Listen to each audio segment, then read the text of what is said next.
The train rattled through the night, its wheels screeching like a chorus of vengeful spirits. Inside first class, the air crackled with decades of grudges.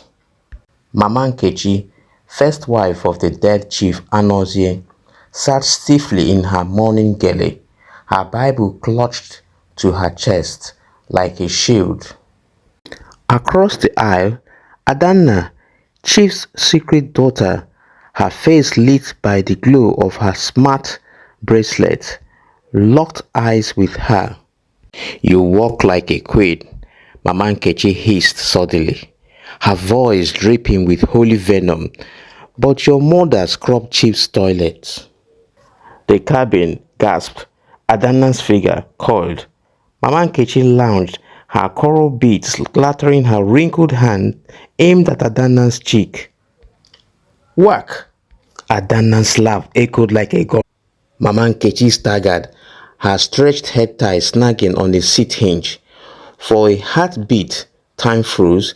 DK's outstretched hand. Mama Informant's scream. Shenwu's TikTok live stream, capturing it all. Then, whoosh! The Harmattan wind swallowed Mama Nkechi whole as she tumbled backward through the open door, her Bible fluttering pages like a wounded bird. The train roared on, leaving her screams buried in the dust. At the next stop, police stormed the cabin. Adanna tapped her bracelet, projecting a hologram of the fight. Mama Nkechi's snare, the slap, the fatal stumble. But the real horror came next. Chief's ghostly voice, unearthed from the grave by the same tech. "Nkechi pushed me down the stairs." The truth detonated. Mama Nkechi hadn't just fallen. She earned that fall. Adanna was not the kind of woman who bent for any man, not her father, not tradition, and certainly not some village elders blowing hot air about a woman's place. If the wind carried words meant to subdue her, she sent back a storm. She did not nod in silence when elders spoke. She matched their wisdom with her own fire. She was not clay to be molded by expectations. She was the hammer that shattered them. Her tongue was like scorpion pepper dipped in bitter leaf, sharp, fiery, and unforgettable. If you dared offer her a proverb meant to humble her, she would return 10 to make your ears burn. If you raised your hand to her, she would raise a machete with a smile, daring you to try your luck. Even thunder, fierce and untamed, seemed to pause when her feet struck the earth. Neighbors swore that the very ground trembled under her footsteps, as though the land itself braced for her passing. That Adanna, eh? Even cockroaches run when she enters the kitchen. The market women would crackle, tossing their heads back in exaggerated laughter, but their joy turned to silence the moment her sharp gaze fell upon them. Eyes that burned like live coal swept over their faces, and the amusement shriveled in their throats. "Laugh again," she warned, her voice laced with a dangerous sweetness, "and I will season tomorrow's soup with your false teeth." She bowed to no one, not the pastor who stood in the pulpit, pounding his Bible and preaching submission as the virtue of a good woman, not the aunties who gossiped behind her back, their voices dripping with concern about her unmarried state, their pity wrapped in mockery, and absolutely not her father's other wives, whose gossip coiled through the compound like smoke from a dying fire. "Let those old hens cluck all they want," she would say, yanking her wrapper tight around her waist with a defiant jerk. "This compound will burn before I call any of them mother." People gasped when she spoke, their hands flying to their chests as if to shield themselves from the weight of her words. Adanna didn't care. She carried herself with the grace of a warrior queen, every step a proclamation of her power. Her voice rang out like an oracle's prophecy, and when she was provoked, it was like lightning striking an oil spill, sudden, blinding, and utterly destructive. But beneath the fire, beneath the steel of her words and the storm in her stride, lived a girl who longed for love. A man who would cherish her like the first rains after harmattan, gentle yet life-giving, a home that smelled of ukwa bread, warm spices and forgiveness, where laughter echoed against the walls instead of accusations, a life where her name was not spat like a curse, but spoken like a blessing. Adana's heart had been broken not once, not twice, but 3 times, and each heartbreak had left a deeper scar than the last. The first betrayal had come at the hands of Emeka, the gentle giant from Aba. "Your skin shines like morning dew," he had whispered, his voice soft as an evening breeze. She had believed him, had let herself imagine a future in his arms. But then came the argument. His mother, the uninvited guest who had made herself queen in their home. "She's just trying to help," he had said. A weak attempt at peace. Adana had not hesitated. A ceramic bowl met his head with a sharp crack, the pieces flying like shattered dreams. "Help yourself to the hospital," she had hissed as neighbors rushed to his aid, his white agbada now stained red with his own blood. The second disaster was Olu, the oil company big boy with cars that gleamed like stolen moonlight. He had promised her a life of luxury, trips to Dubai and diamond rings. But all it had taken was one visit from his father to bring it crumbling down. The old man had taken one look at her cooking and scoffed. "This one cooks like a schoolgirl." The words were barely out of his mouth before Adana was on her feet, a butcher knife gleaming in her hand. "Let me teach you how real women cut meat," she had said, voice honeyed with rage. The marriage died that very afternoon, Olu too weak-willed to stand by a woman who refused to cower. And the third? The third was an inferno. Yusuf, the quiet banker, the one who had seemed different, until the night he returned home smelling of another woman's perfume. Adana did not shout. She did not fight. She waited. At 3 a.m., with the patience of a hunter, she poured kerosene around his prized Mercedes. As Adana stands by the car, she hesitates for a second, gripping the matchbox so tightly that her nails dig into her palm. The smell of his cologne still lingers on his clothes, a cruel reminder of nights she once believed were hers alone. Does she want to do this? Is she too much?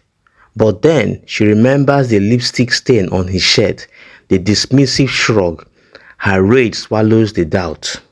During her past betrayals, Emeka, Olu, she could have one moment of reflection.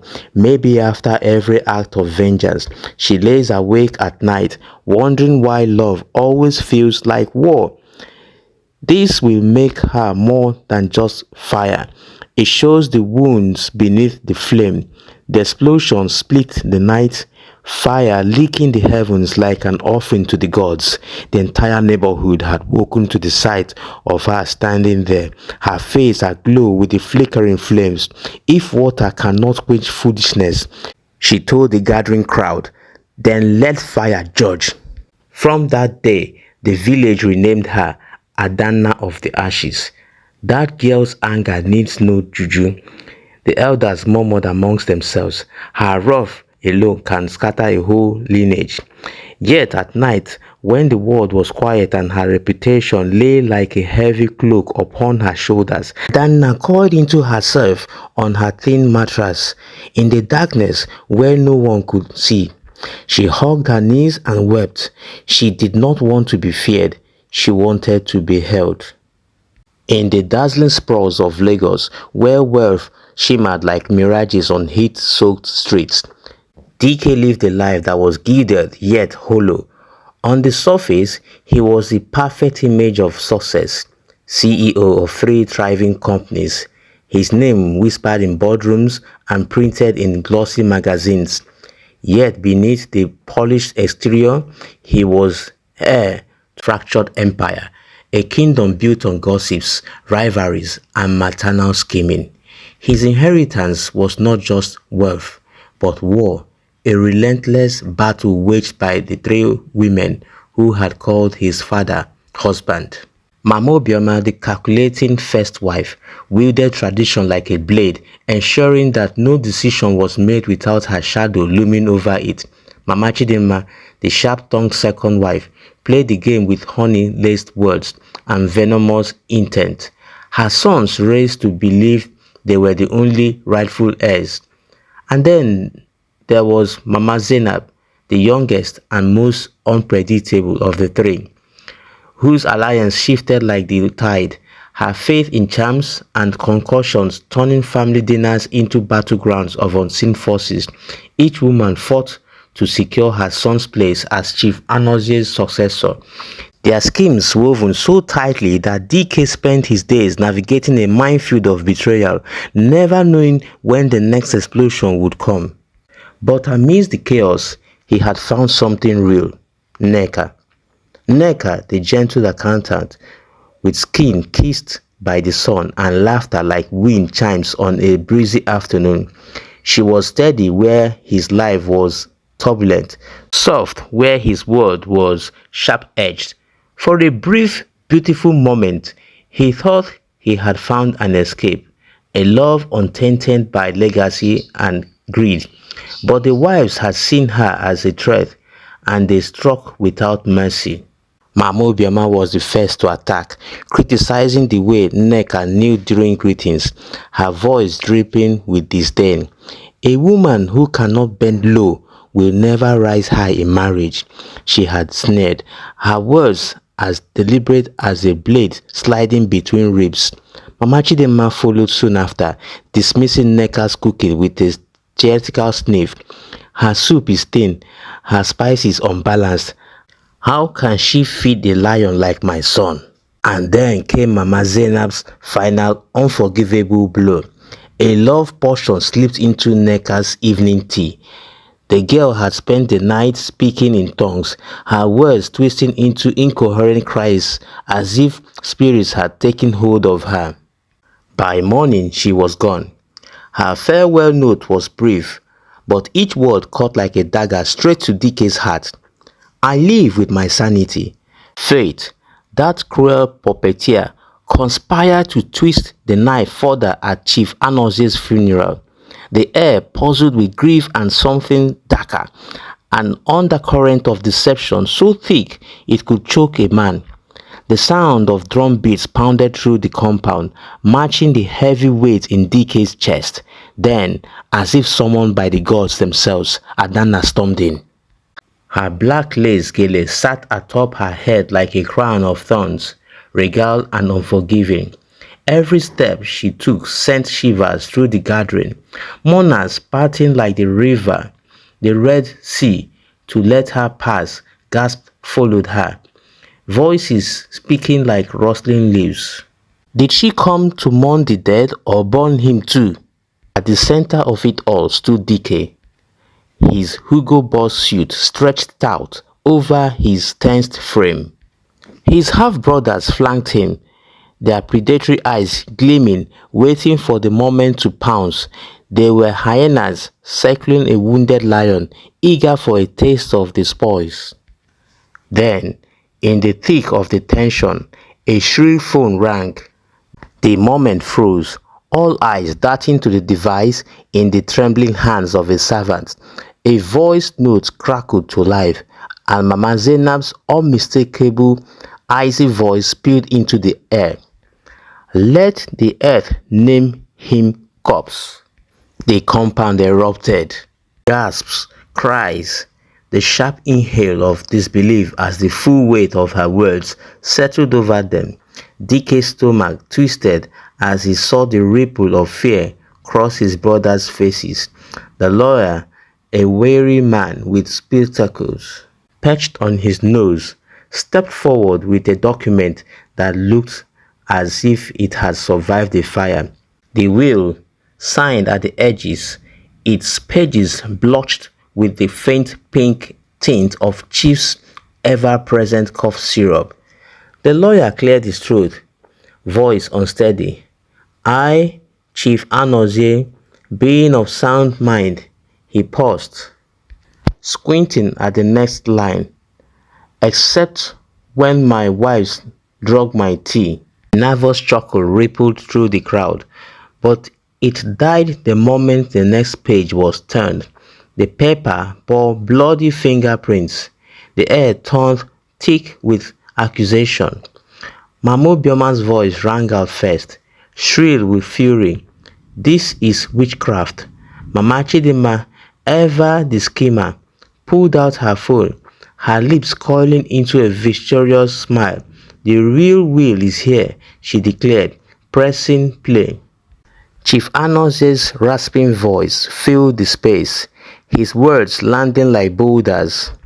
My true heir, Adanna. There was silence. Then, as if the world itself had drawn a sharp breath, the truth burst forth. Adanna was Chief's firstborn, conceived before his trio of toxic marriages. Her existence had been buried like a seed beneath the weight of lies, and now, at last, that seed had sprouted, breaking through the cracks of deceit, demanding its place in the sun.